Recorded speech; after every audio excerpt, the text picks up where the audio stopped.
Welcome everyone. Welcome to my new lesson today about grammar, gerund, and infinitive. This is teacher Mariam Boukaidi. Enjoy your lesson. Look at this sentence, everyone. I play football. This sentence is composed of I, which is the subject, play, which is the verb, football, which is the object. So it's a simple, normal sentence. Now if we take the verb. A verb in English can take three forms: play, to play, playing.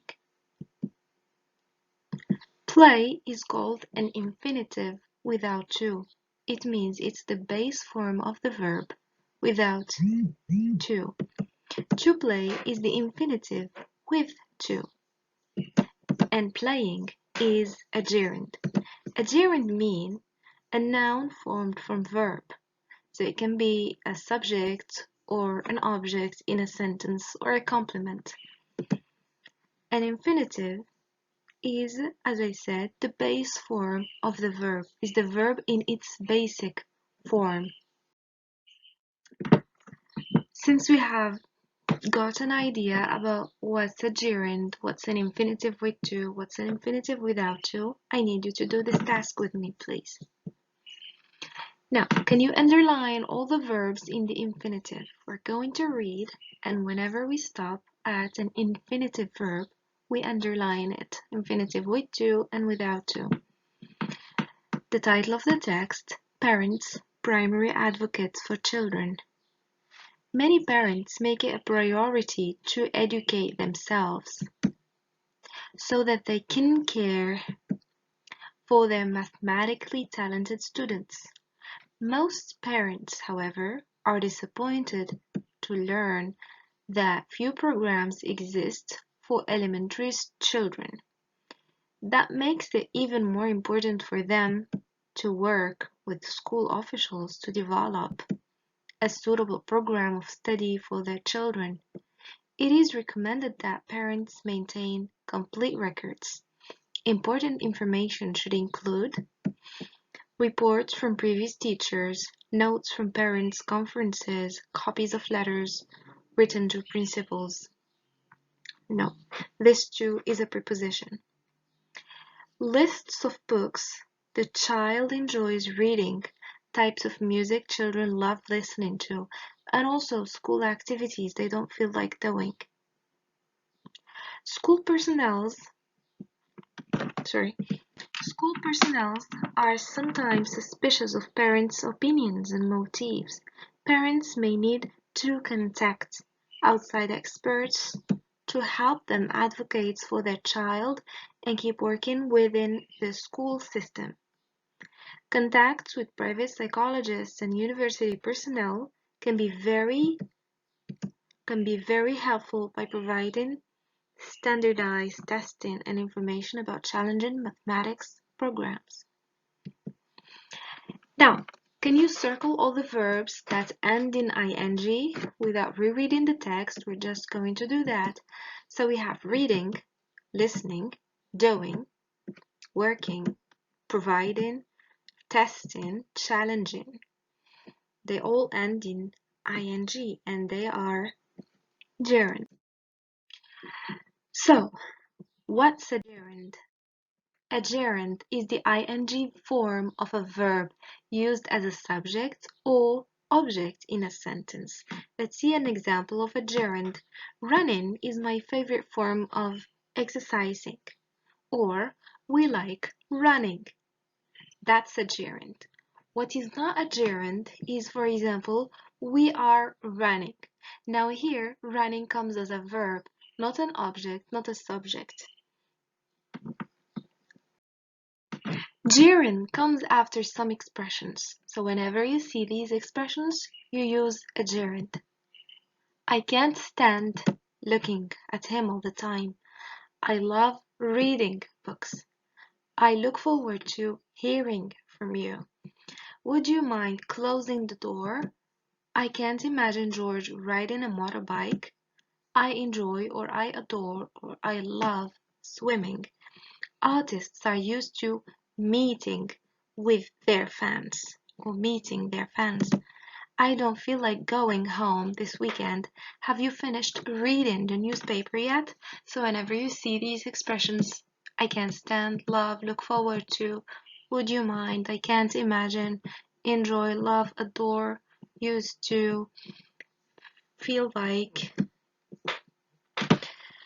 Okay, so these are the expressions used before the gerunds also come after prepositions. For example, I am interested in understanding this lesson. I'm proud of being a successful student.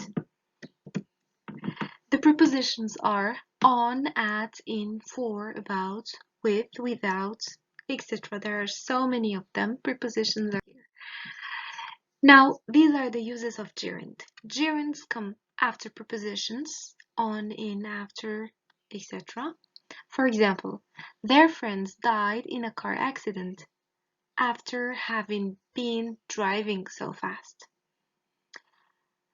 Gerunds also come after likes and dislikes verbs. For example, she loves explaining what WHO means. She enjoys, she hates. Those are expressions, verbs that mean like or dislike. They are used before gerunds. After certain verbs, for example, imagine, miss, forgive, suggest. For example, she suggested informing the students about the law.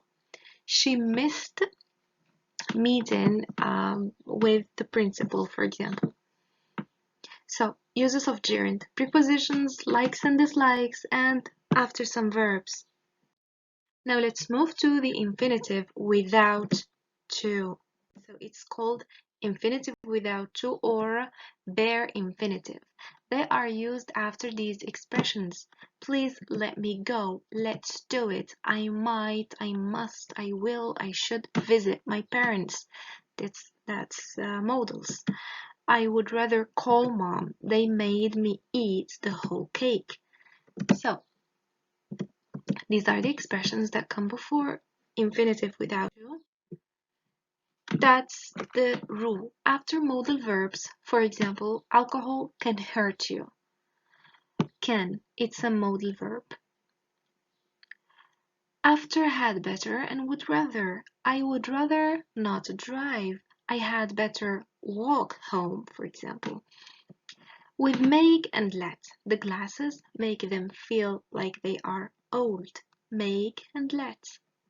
So, infinitive without to comes after modal verbs, after had better and would rather, and after make and let.